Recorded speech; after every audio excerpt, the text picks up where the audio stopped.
ने नहीं मारा अपनी बीवी को। मेरी सच्चाई भी अब झूठ की तरह सुनाई देती है।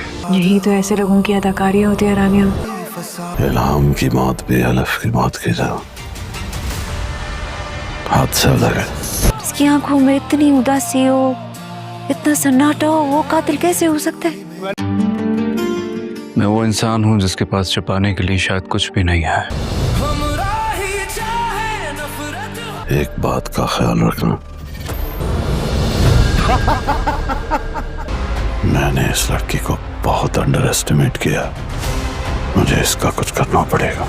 इल्हाम इस बात का यकीन करने की कोशिश कर रही होती है कि वाकई सिहान ने एलिफ का कत्ल नहीं किया, और सिहान उसको बार बार यकीन दिलाने की कोशिश कर रहा होता है, लेकिन इल्हाम उसकी बात मानने को तैयार नहीं होती और उल्टा वो सिहान को ही धमकाती है कि वो सिहान को उसके अंजाम तक पहुंचा कर रहेगी।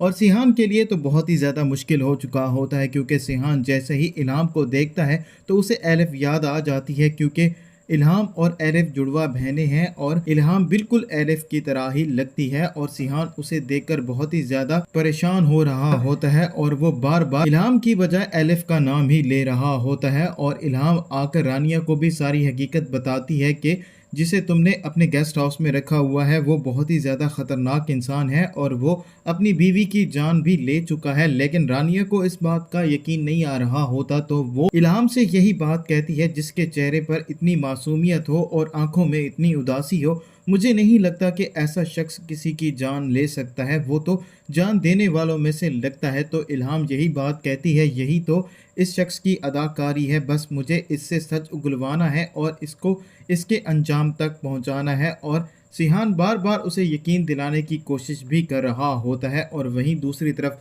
गाजी यूसुफ भी अपनी अगली चाल चलने वाला है और वो ज़करिया को ये बात कह चुका होता है कि इल्हाम को भी अपनी बहन एलिफ के पास पहुंचा दो और उसकी मौत भी हादसा लगनी चाहिए ताकि किसी को भी शक ना हो।